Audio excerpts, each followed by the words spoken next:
The $30,000 Bequest and Other Stories by Mark Twain. Section 10.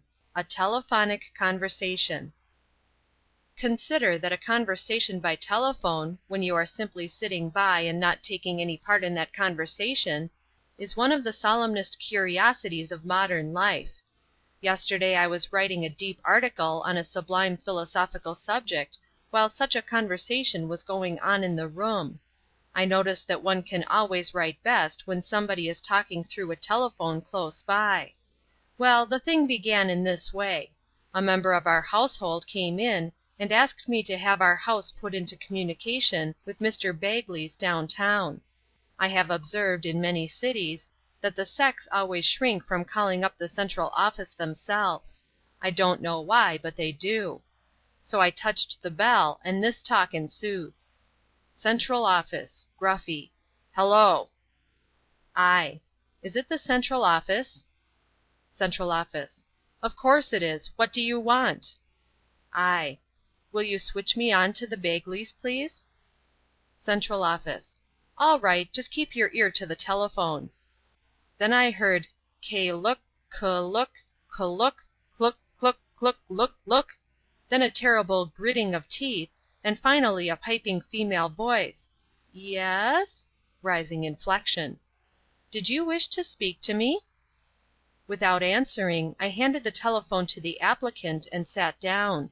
Then followed that queerest of all the queer things in this world, a conversation with only one end of it. You hear questions asked, you don't know the answer.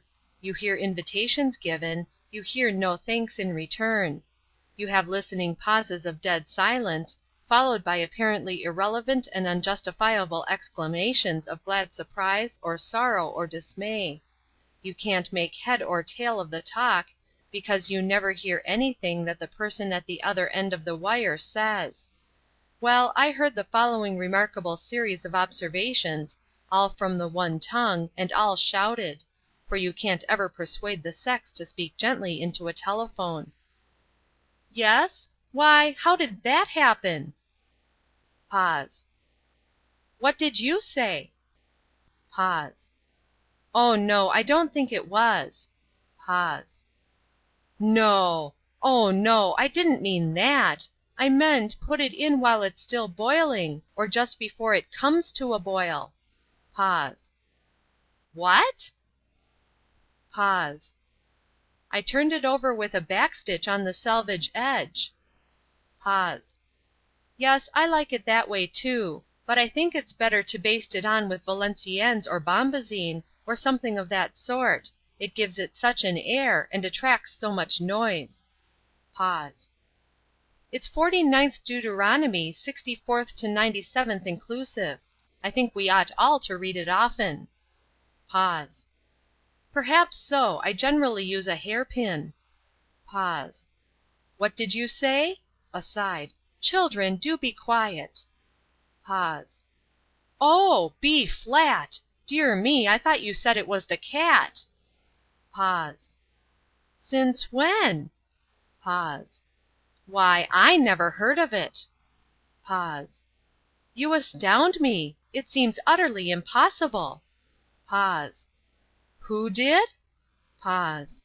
Goodness gracious. Pause. Well, what is the world coming to? It was right in church? Pause. And was her mother there? Pause. Why, Mrs. Bagley, I should have died of humiliation. What did they do? Long pause. I can't be perfectly sure, because I haven't the notes by me, but I think it goes something like this. Teroli lol lol, lol loli lol lol, otoli lol lol li li li I do, and then repeat, you know. Pause. Yes, I think it is very sweet, and very solemn and impressive, if you get the andantino and the pianissimo right. Pause. Oh, gumdrops, gumdrops! But I never allow them to eat striped candy, and of course they can't, till they get their teeth anyway. Pause. What? Pause. Oh, not in the least. Go right on. He's here writing. It doesn't bother him. Pause. Very well, I'll come if I can. Aside.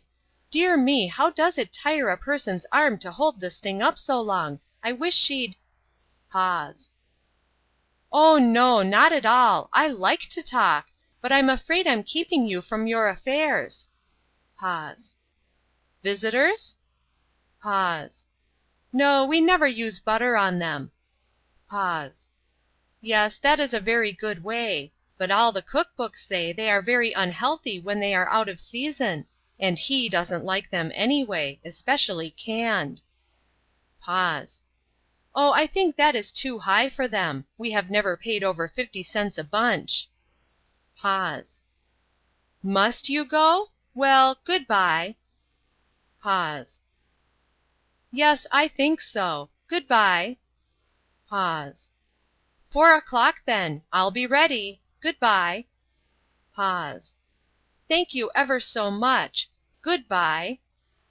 Pause. Oh, not at all. Just as fresh. Which? Oh, I'm glad to hear you say that. Good-bye. Hangs up the telephone and says, Oh, it does tire a person's arm so. A man delivers a single brutal good-bye, and that is the end of it. Not so with the gentle sex. I say it in their praise. They cannot abide abruptness. End of Section 10.